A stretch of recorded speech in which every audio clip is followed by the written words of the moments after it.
9 de maio de 1940. Uma cidadezinha francesa nas Ardennes, próxima da Alemanha, que está em guerra contra a França.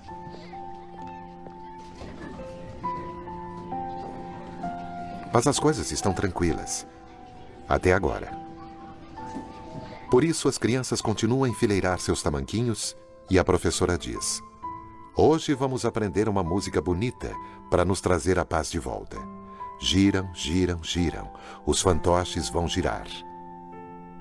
Essa será a sua última aula.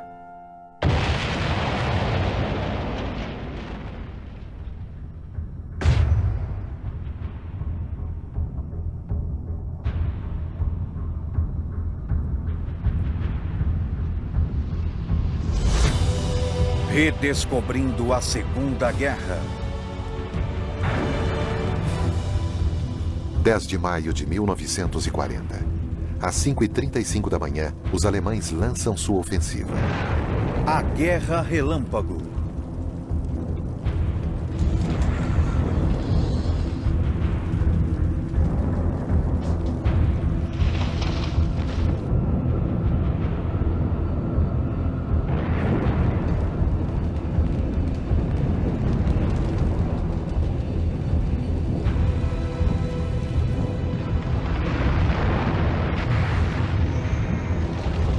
De maio de 1940.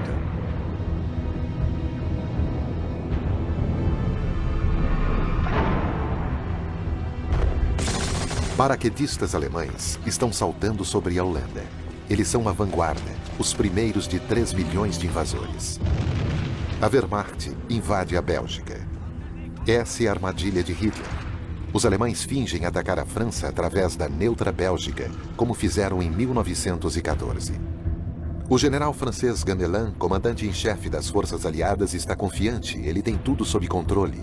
Durante a Guerra Falsa, ele havia revisado e acertado sua estratégia. Bélgica, 10 de maio de 1940.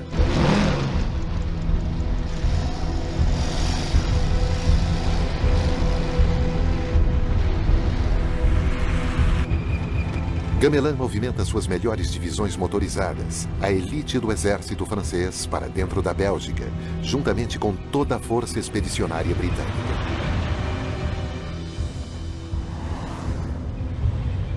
Esses são soldados de combate determinados.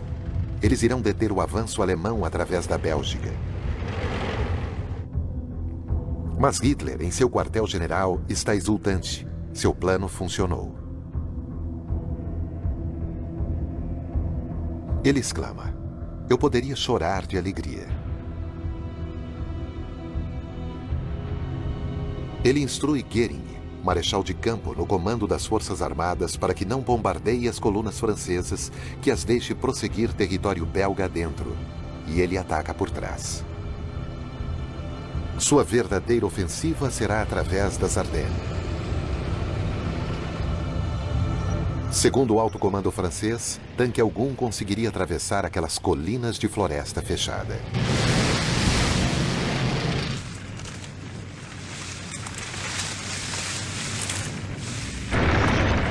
Mas nada os detém, a não ser os congestionamentos que eles mesmos provocam.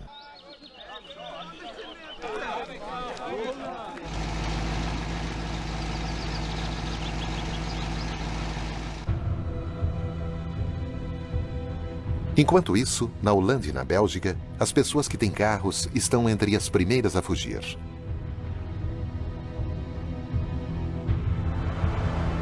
Todos são suspeitos. A chamada Quinta Coluna é temida. São espiões a serviço dos nazistas. Os alemães continuam com sua tática de distração, invadindo a Bélgica com forças aéreas especialmente treinadas. Os sapadores cantam a plenos pulmões sua música de campanha na Polônia, canção que diz: as garotas terão que esperar, camaradas. Está na hora de partir, camaradas. Em 11 de maio, com o nascer do dia, eles saltam sobre a Bélgica. O objetivo é tomar a peça vital do sistema de defesa belga, o forte Eben-Emael, no canal Ober, que tem a fama de ser impenetrável.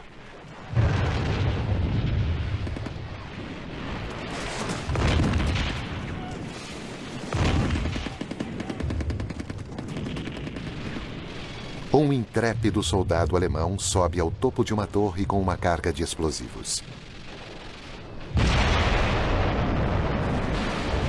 Os conquistadores caminham pelas ruínas do forte, a porta de entrada para a Bélgica. Imagens como essas irão forjar a reputação de invencibilidade da Wehrmacht.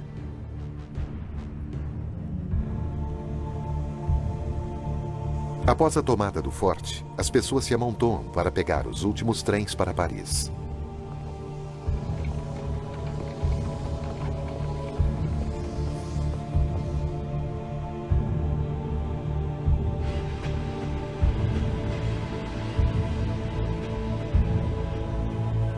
Na capital francesa, a Cruz Vermelha está sobrecarregada. Refugiados belgas são transferidos para vagões de gado que vão para o sul.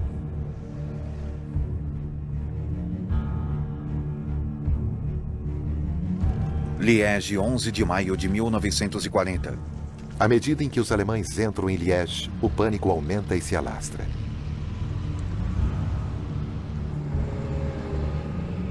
Diante de tamanha demonstração de força, há apenas duas opções: obedecer ou fugir.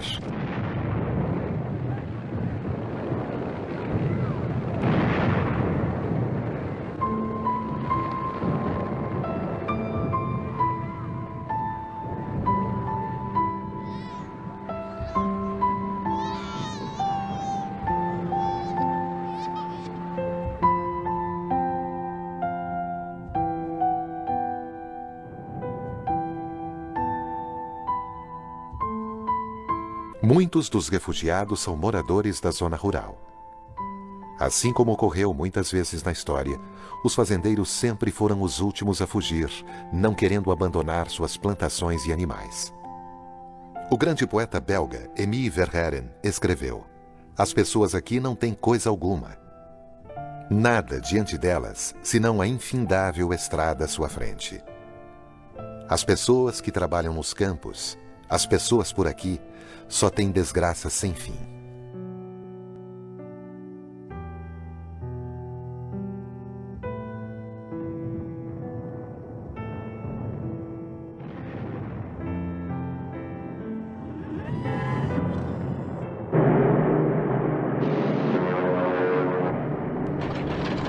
Os alemães lançam sua ofensiva aérea, destruindo cruzamentos estratégicos, pistas de pouso, refinarias e depósitos de combustível.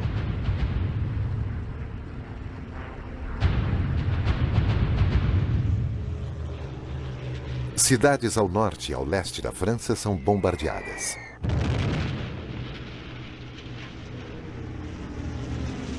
Os franceses estão agora diante da realidade da guerra moderna.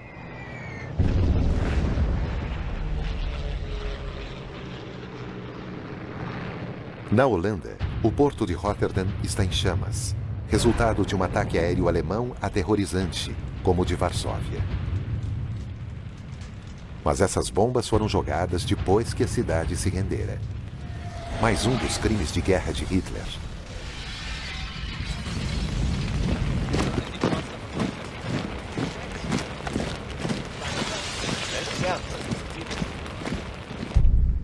To continue the fight, Queen Wilhelmina of the Netherlands leaves for London with her cabinet, her daughter, the future Queen Juliana, Prince Bernard, and their 2-year-old daughter Beatrix, who is also a future queen.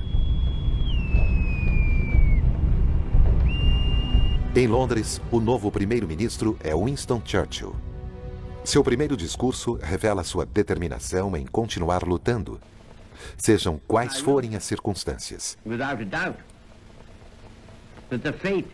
Nesse discurso, ele diz que, sem sombra de dúvida, o destino da Holanda e da Bélgica, assim como da Polônia, Tchecoslováquia e Áustria, seria decidido pela vitória do Império Britânico e da República Francesa. Mas as coisas se tornaram subitamente muito sombrias na França. Em apenas 3 dias, os alemães haviam aberto caminho através das Ardennes e estavam avançando em direção à linha de defesa francesa no rio Meuse.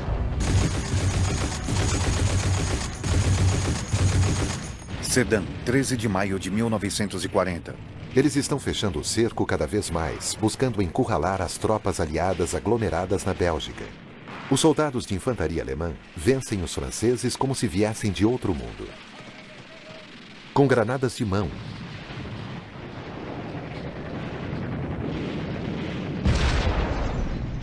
metralhadoras e mangas arregaçadas, eles tomam a cidade em um dia. Sedan, a porta de entrada para as Ardennes, que já fora terrivelmente marcada pela derrota francesa em 1870. Mas o verdadeiro obstáculo para os alemães é o rio Meuse. Na noite de 13 de maio, eles trazem vigas para construir pontes. Os franceses revidam. Mas os alemães neutralizam a artilharia francesa. E na manhã seguinte, seus sapadores terminam a ponte, estimulados por seu general, Heinz Guderian, um prussiano de 52 anos, um grande estrategista de guerra com blindados, usando tanques para atacar com força, ousadia e velocidade. A Blitzkrieg, ou guerra relâmpago, não deve dar ao inimigo tempo de reagir. Primeiro vêm os tanques, seguidos pela infantaria, e com a cobertura de aviões, principalmente os Stukas.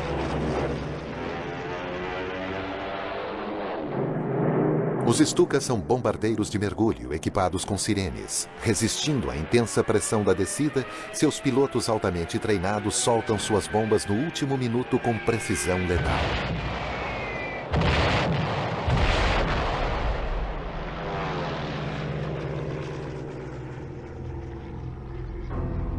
O primeiro-ministro francês Paul Renault telefona para Churchill alarmado. Fomos derrotados. Perdemos a batalha. Os generais franceses estão desorientados, incapazes de reagir à situação. Estando imobilizadas na Bélgica, como as forças aliadas poderão deter o avanço alemão?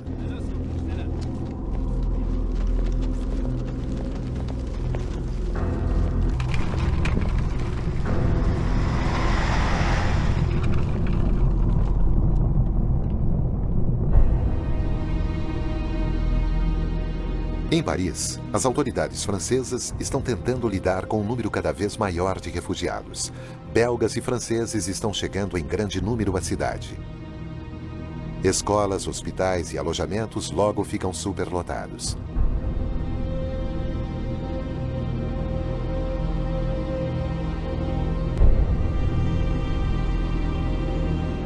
For them, the exile has begun. Since the railroads are cut off, most of these people have come on foot, and they must leave with a new pair of shoes. As informações são poucas e os boatos, muitos. Teria Gamelin cometido suicídio? Não. O alto comando francês acaba de perceber que os alemães estão indo para o litoral e que os aliados caíram em uma armadilha. É ordenado um contra-ataque, permitindo que um certo coronel de Gaulle se sobressaia na liderança de uma brigada de tanques. 17 de maio de 1940. O exército francês possui mais tanques e de melhor qualidade do que os panzers alemães.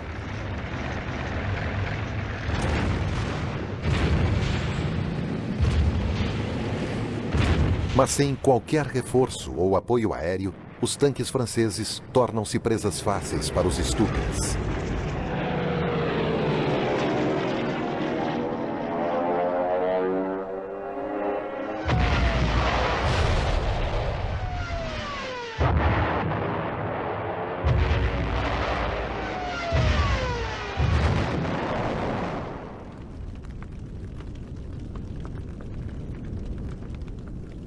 Os combatentes franceses se saem bem, mas se perguntam por que a Força Aérea não os está protegendo. Mal preparados e com menos aviões, os pilotos franceses são enormemente superados pela Luftwaffe, mas lutam com bravura. Dezenas de pilotos de aviões alemães são abatidos e levados como prisioneiros.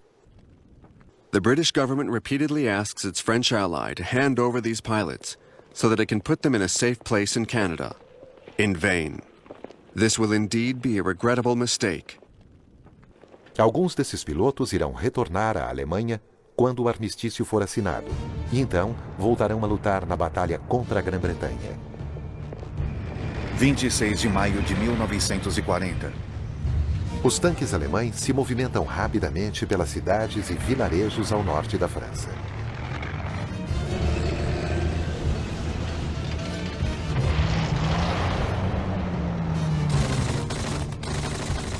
Corajosamente, os franceses tentam diminuir o ritmo do avanço alemão. Os alemães esmagam quaisquer focos de resistência.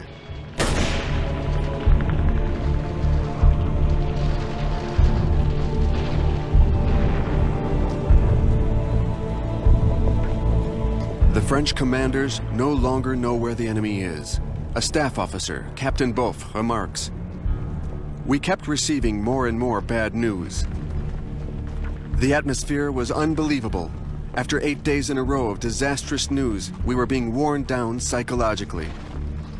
That was also the first time I ever saw a man cry." Os alemães chegaram ao Canal Inglês. A estratégia corte de foice de Hitler havia funcionado. A Força Expedicionária Britânica, o Exército Belga e as Forças Armadas Francesas estão cercados. 28 de maio de 1940.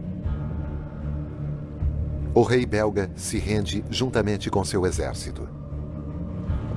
A Força Expedicionária Britânica recua em direção à costa, levando ao colapso final dos exércitos aliados. Em Paris, o primeiro-ministro francês, Paul Reynaud, demite Gamelin e encontra um novo salvador, o general Maxime Weygand, 72 anos, um dos artífices da vitória aliada em 1918. Para levantar o moral, Reynaud nomeia outro grande herói da Primeira Guerra Mundial como vice-premier, o Marechal Philippe Pétain, de 84 anos, que logo irá abandonar as políticas de Reynaud. Weygand não tem escolha. Ele também é forçado a ordenar uma retirada total em direção a Dunkerque. Hitler os deixa ir. Seria um gesto de clemência em relação à Grã-Bretanha? Estaria ele ainda esperando por uma paz em separado? Ou Goering teria lhe assegurado que sua força aérea é capaz de evitar uma evacuação? 400.000 homens abarrotaram a praia, indefesos e confusos. Eles têm uma última chance de escapar pelo mar. Dover, 29 de maio de 1940. Churchill ordena que qualquer embarcação que flutue vá buscá-los. Destroyers, minesweepers, trawlers, tugboats, barges, luxury yachts, and even the Thames fireboat. They all sail across the channel to rescue the besieged troops, and with them, the British generals, including one named Montgomery.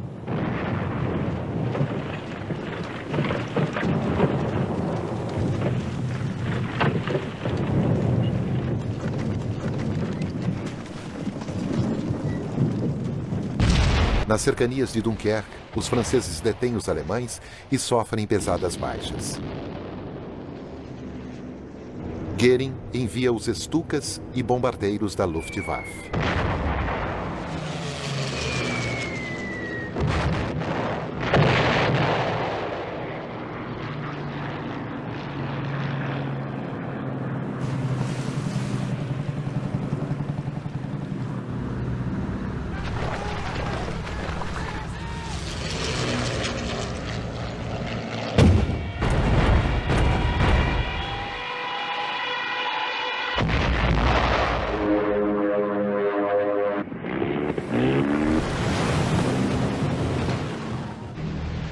$218.000 soldados britânicos e 120.000 franceses são evacuados com sucesso. Dover, 4 de junho de 1940. O exército britânico é salvo, mas está em frangalhos.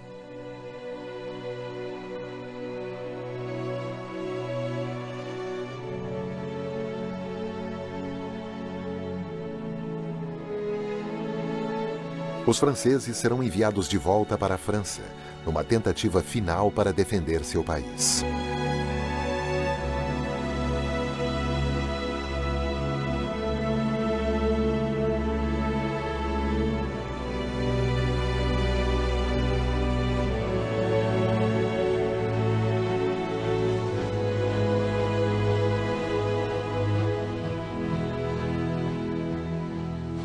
Os britânicos são enviados para centros de reequipamento.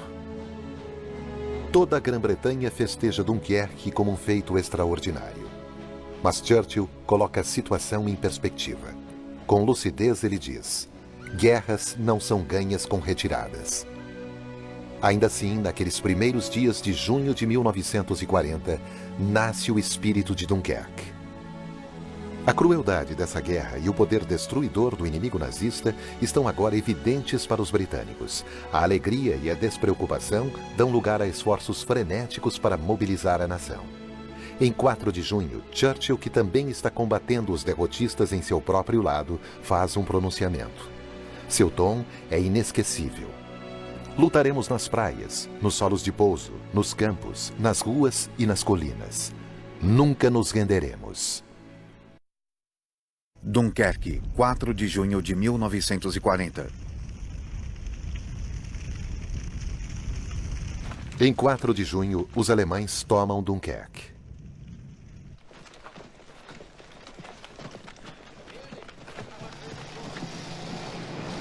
Uma recompensa fabulosa os espera, filmada prodigamente pelas unidades de propaganda da Wehrmacht. As forças britânicas deixaram para trás quase todo o seu equipamento.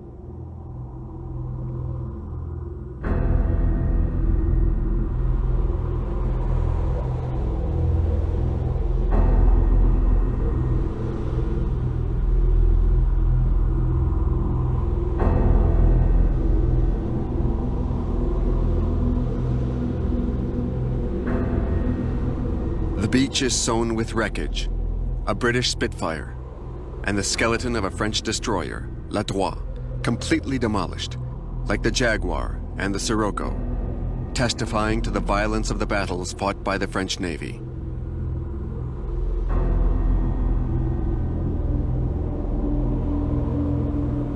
Os soldados da Wehrmacht filmam a si próprios, animados.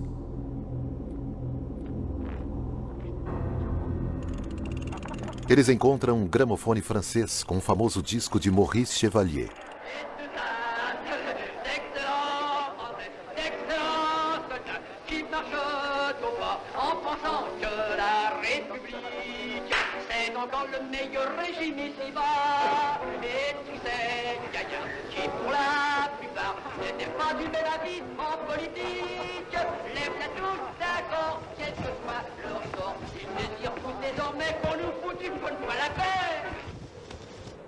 Hitler proclaims, "The Battle of Dunkirk is the greatest battle in history, and June 4 will now be a national holiday in Germany." The Germans film their prisoners.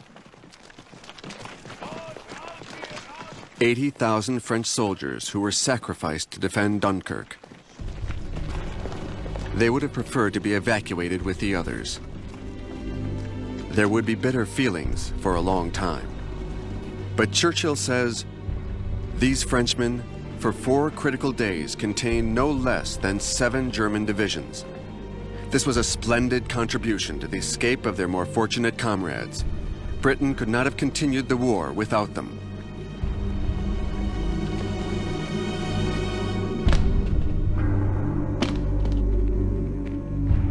In spite of their success, the Germans also suffered huge losses.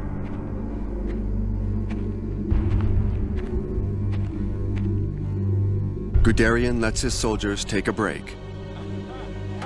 They are proud of their general and mark their equipment with his initial, G.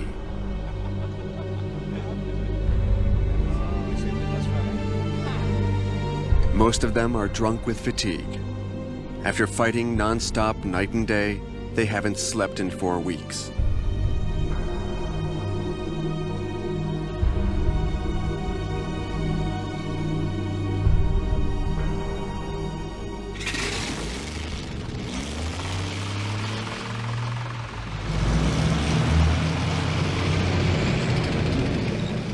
A ofensiva prossegue. A França cai.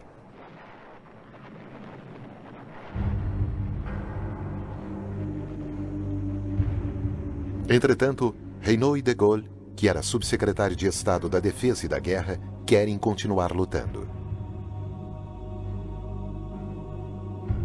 10 de junho de 1940. Em Roma, o ditador italiano Mussolini Il Duce tem grandes notícias para o seu povo. La dichiarazione di guerra è già stata consegnata agli ambasciatori di Gran Bretagna e di Francia. No discurso, ele diz que uma declaração de guerra acabava de ser entregue aos embaixadores da Grã-Bretanha e da França. Mussolini espera, por sua parte, nos espólios, o Vale do Rhône, Marseille, assim como o desarmamento da Córcega e da Tunísia.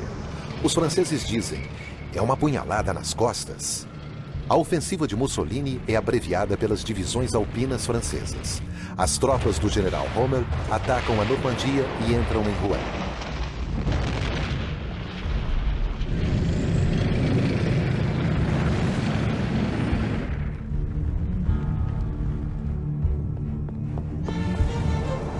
Paris é declarada uma cidade aberta. Em outras palavras, é entregue ao inimigo sem resistência a fim de poupá-la do destino de Varsóvia ou Rotterdam. O governo se muda para Bordeaux. Os alemães estão se aproximando da cidade. Correm boatos. Eles matam, eles estupram, como os prussianos fizeram em 1870. Abandonados por seu governo, os parisienses fogem. Toda a França vai para as estradas. Um cataclismo que virá a ser conhecido com um nome bíblico: o Êxodo. Milhões de franceses, homens e mulheres, partem em direção ao Loire, o último baluarte. Mas não há baluarte forte o bastante contra os Stukas.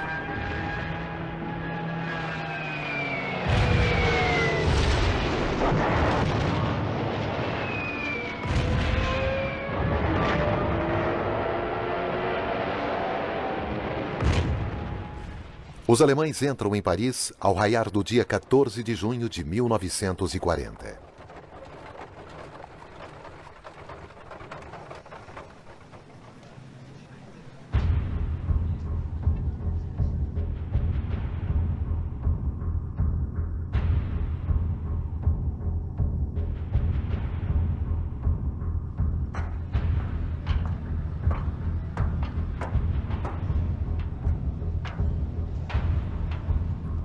O emblema nazista, a suástica, tremula sobre Paris.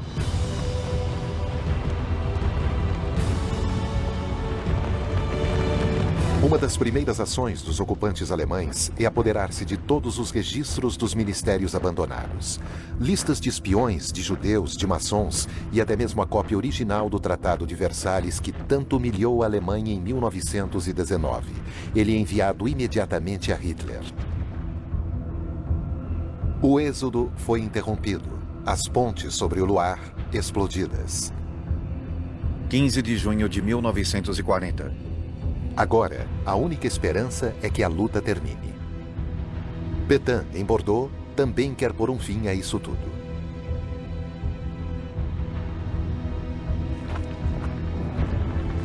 Os alemães continuam seu avanço implacável rumo ao sul. Embora o exército francês fosse outrora considerado uma força formidável, agora está um completo caos. Ainda assim, ele lutou melhor do que se imaginava, principalmente na ocasião. Em um mês, 100.000 soldados franceses são mortos, mais do que no mesmo período de tempo durante a Primeira Guerra Mundial, a mais implacável das guerras até então.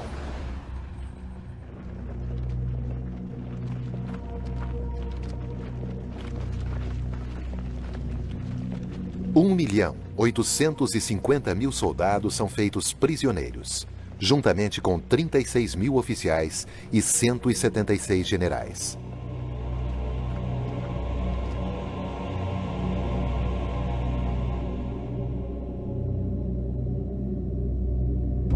Entre os prisioneiros, há muitos soldados africanos das tropas coloniais francesas.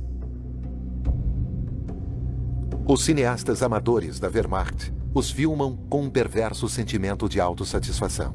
Famintos, esses soldados matam uma cabra.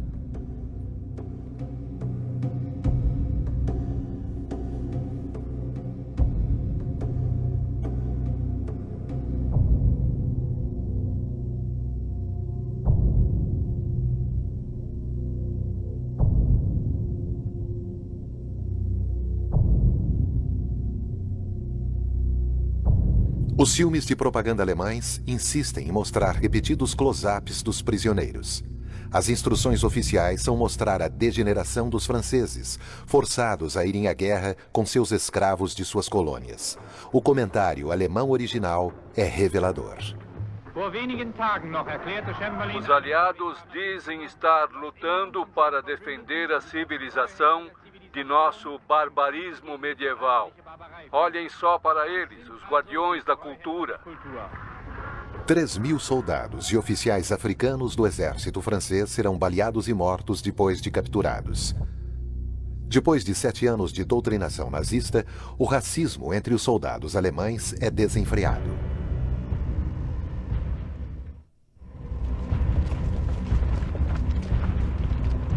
Agora, 3 datas serão decisivas para determinar o destino da França. Em 16 de junho de 1940, o Conselho de Ministros em Bordeaux deixa de apoiar Reynaud e ele renuncia ao cargo. Philippe Pétain é nomeado como seu sucessor para liderar o governo francês. Paris, 17 de junho de 1940. Place de la Bastille. Aqueles que permaneceram em Paris ouvem o Marechal Pétain. O herói de guerra de Verdun anuncia que está buscando um armistício.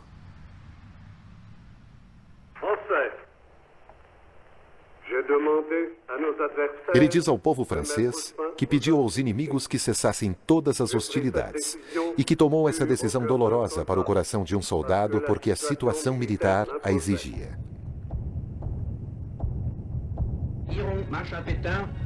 As rádios alemãs traduzem seu discurso anunciando a capitulação da França.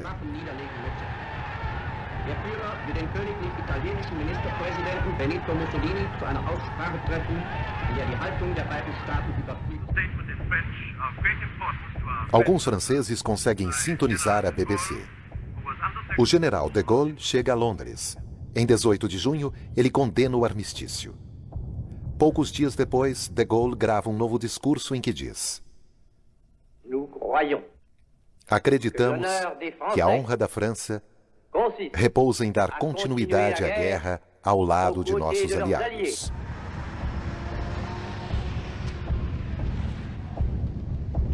Hitler recebe um telegrama de Moscou parabenizando-o.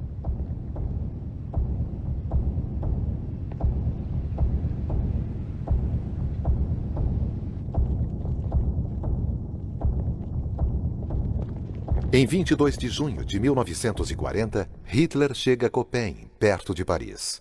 Suas ordens são para humilhar os perdedores. Ele trouxe o mesmo vagão de trem que fora usado para a assinatura do armistício de 1918 e que selou a derrota alemã. Sua vingança está completa.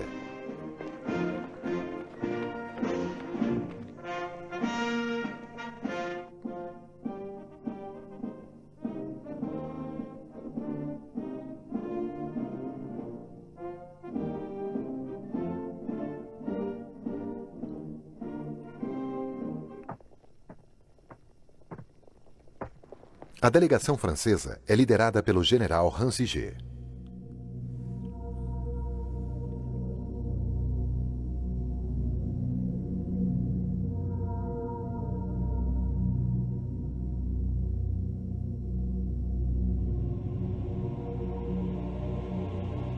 Um intérprete lê uma crítica violenta, acusando a França de declarar guerra sem qualquer motivo.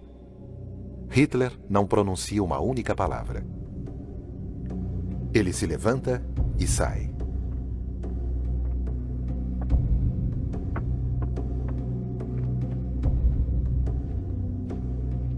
Os delegados franceses foram informados dos termos do armistício. Uma de suas condições é de que a França entregue todos os alemães antinazistas que se refugiaram naquele país. Ransiger tenta negociar. Os alemães se recusam. Ransiger liga para o governo em Bordeaux. O serviço secreto alemão grava a conversa dele com Vigan. Aqui é Ransinger. Sim? Bem, está feito. Feito? Sim, general. Gostaria de lhe agradecer pela maneira como conduziu a questão. Sim, senhor. Bem, o senhor me compreende, não? Sim, compreendo. Depois disso, Hitler ordena que o vagão seja levado para Berlim. Nos últimos dias do Reich, ele irá ordenar que a SS exploda o vagão com dinamite. Logo, os maiores símbolos da vitória francesa na Primeira Guerra Mundial serão alvo de zombaria. Como aqui em Verdun, onde a morte de 500 mil soldados franceses tornou-se chacota 20 anos depois.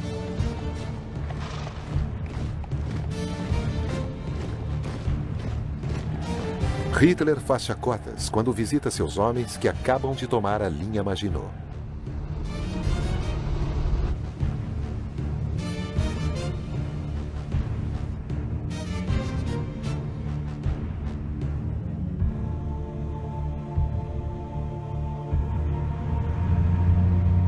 Ele é mais solene quando entra em Estrasburgo e sua catedral.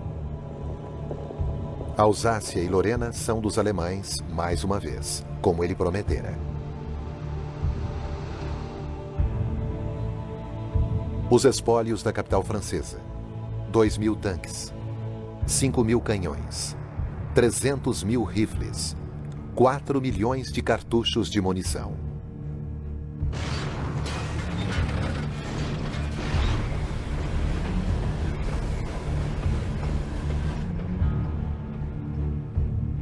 Em um depósito de provisões, a Wehrmacht encontra um estoque de ceroulas para o exército francês, roupas de lã que serão guardadas para futuras campanhas.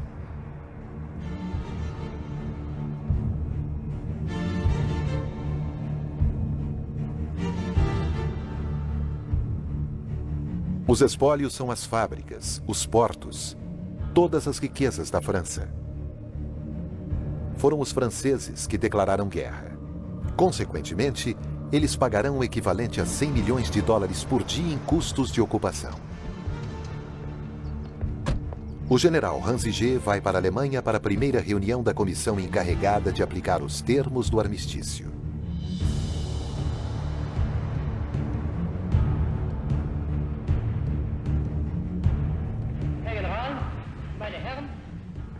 Para poupar tropas, Hitler decide deixar que a França detenha uma soberania parcial, sob um governo a ele submetido e com um exército limitado, destituído de armas pesadas apenas para manter a ordem. O país é dividido em dois: uma zona ocupada ao norte e ao longo de toda a costa do Atlântico, com acesso a todos os portos. A Itália controla a área do Mediterrâneo e ocupa uma estreita faixa ao longo dos Alpes. O restante é chamada Zona Livre, com uma nova capital, Vichy.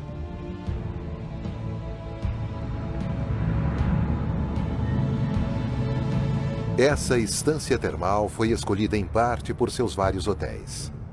No início de julho, o Marechal Pétain se instala nos hotéis com seus ministros de governo.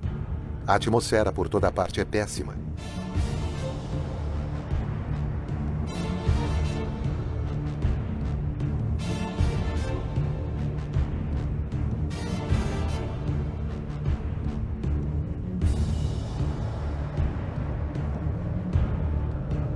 Entretanto, esse governo de Vichy continua a controlar um vasto império colonial e, acima de tudo, uma marinha ainda poderosa. A única exigência de Hitler é que seus navios sejam desarmados e permaneçam em seus portos, pois ele teme que eles possam unir forças com a Grã-Bretanha. Churchill teme o contrário, que eles caiam em mãos alemãs. Ele ordena que a Marinha Real os neutralize. 3 de julho de 1940. Uma força naval britânica navega para uma das maiores bases navais da França, Mels-el-Kebir, na Argélia. Churchill não vai correr riscos e manda um ultimato: juntem-se a nós, afundem seus próprios navios ou naveguem sob escolta para a desmilitarização no Caribe. Os franceses rejeitam todas as propostas. Os britânicos abrem fogo.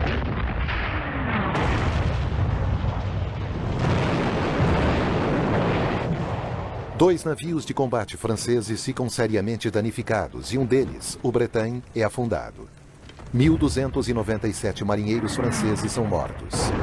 Querendo mostrar a seu povo, ao mundo e aos Estados Unidos o quanto está determinado, Churchill ataca seu antigo aliado, cuja frota poderia ter ajudado os alemães a chegarem ao litoral britânico. 2 dias após o ataque, o governo de Vichy rompe relações diplomáticas com a Grã-Bretanha. Berlim, 9 de julho de 1940. Toda a Alemanha aclama Hitler. Sua conquista relâmpago da França fascina seus generais. Ele se vê como o maior líder de guerra de todos os tempos, no mesmo nível de Napoleão. E como imperador, ninguém mais ousa contradizê-lo.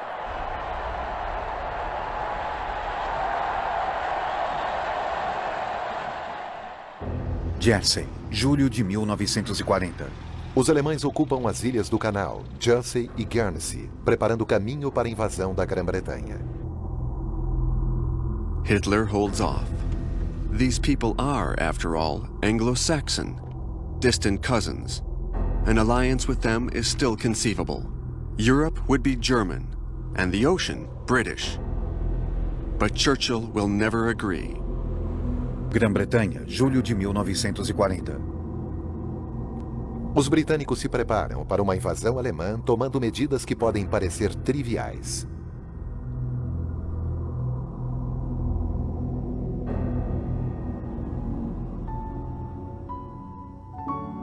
Outra medida urgente é enviar as crianças para o campo, para um lugar seguro, sempre em um momento doloroso.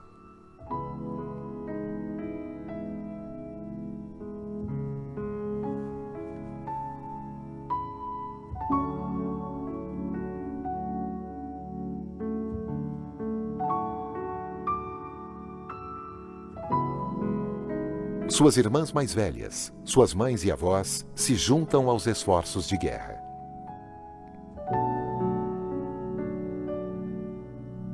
Todas as mulheres precisam defender seu lar dos temíveis paraquedistas alemães.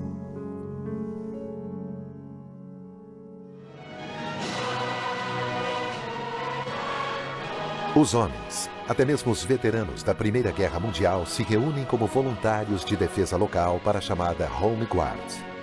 Os voluntários civis se mobilizam enquanto o exército resgatado em Dunkerque se reestrutura. Os Estados Unidos fornecem rifles, metralhadoras e canhões antiaéreos. Todos aprimoram suas habilidades.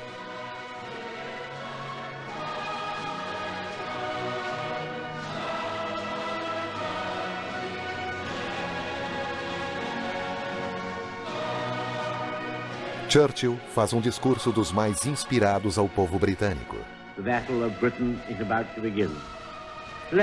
Ele diz que a Batalha da Grã-Bretanha estava prestes a começar e que, portanto, deviam unir-se diante do dever, tendo em mente que, se o Império Britânico e sua comunidade durassem 1000 anos, homens ainda diriam: este foi o seu melhor momento.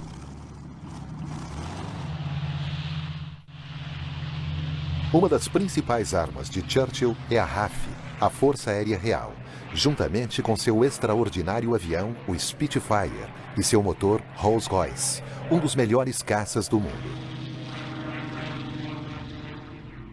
A Grã-Bretanha também se sobressai no campo da eletrônica.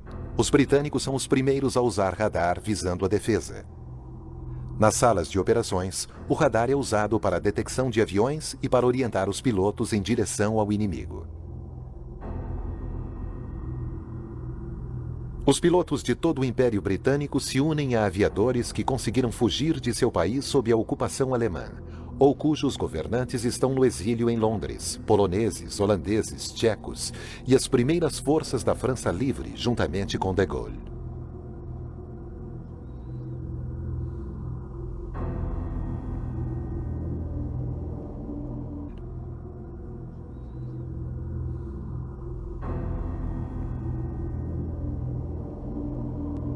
Muitos dos pilotos britânicos são alunos de Oxford e Cambridge. Um deles, Richard Hillary, mais tarde escreveria: éramos conhecidos como os rapazes de cabelos compridos, estávamos desiludidos e éramos mimados.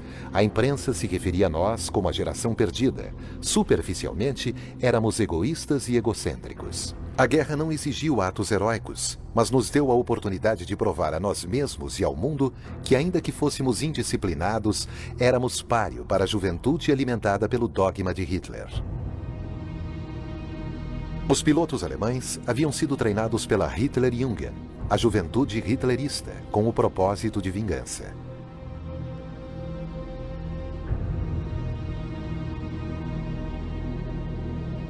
Eles se sentem invencíveis. Seu líder, Hermann Göring, é uma figura popular no regime.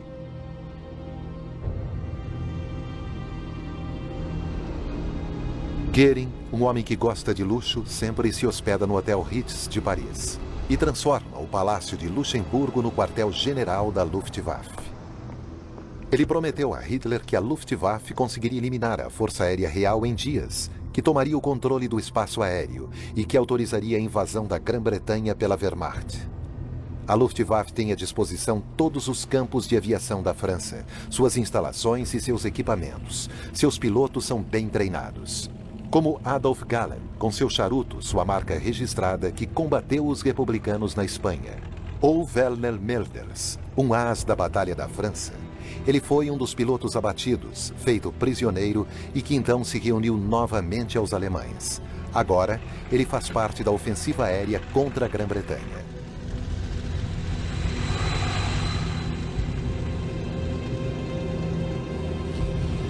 Decolando destes campos de aviação na França ocupada, os alemães irão atacar comboios no canal, portos e aeródromos ao sul da Inglaterra.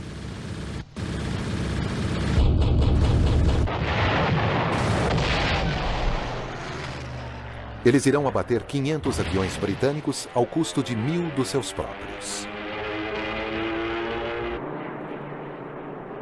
Os pilotos britânicos continuam a resistir, dando tudo o que têm.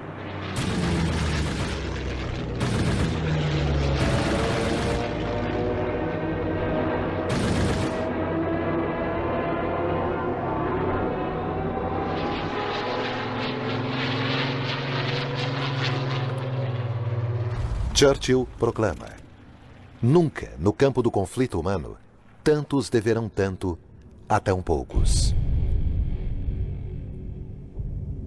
Hitler resolve adiar seus planos de invadir a Grã-Bretanha. Esse é o seu primeiro recuo. Agora, suas táticas se baseiam mais em bombardeios noturnos. Ele diz: os britânicos irão se render quando suas cidades forem destruídas. Bombardeiros alemães atacam cidades britânicas como Coventry e Londres. É a chamada Blitz, bombardeios durante o dia.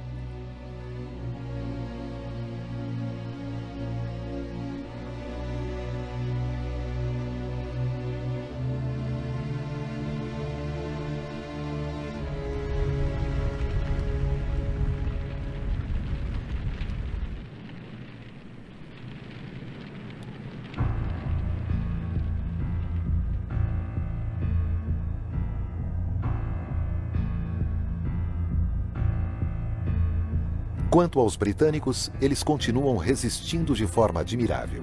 Eles cavam abrigos nos jardins de suas casas no campo. E em Londres, eles dormem nas estações do metrô e vão para o trabalho no dia seguinte.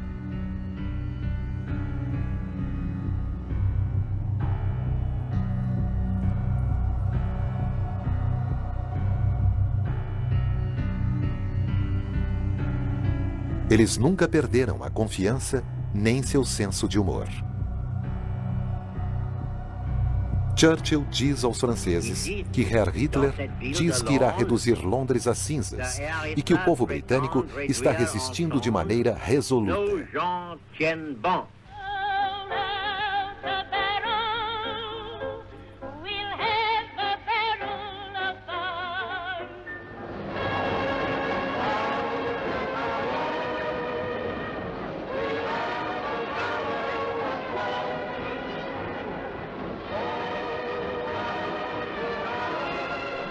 Hitler está exasperado.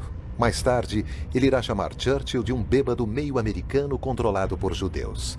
De agora em diante, sempre que ficar contrariado, ele irá expressar seu ódio contra os judeus.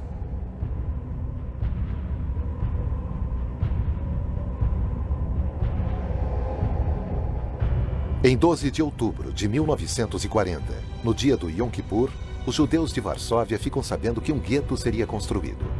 Um muro de 3 metros de altura é erguido, cercando 500.000 judeus, homens, mulheres, crianças e idosos que irão sofrer terrivelmente de fome, frio e pobreza.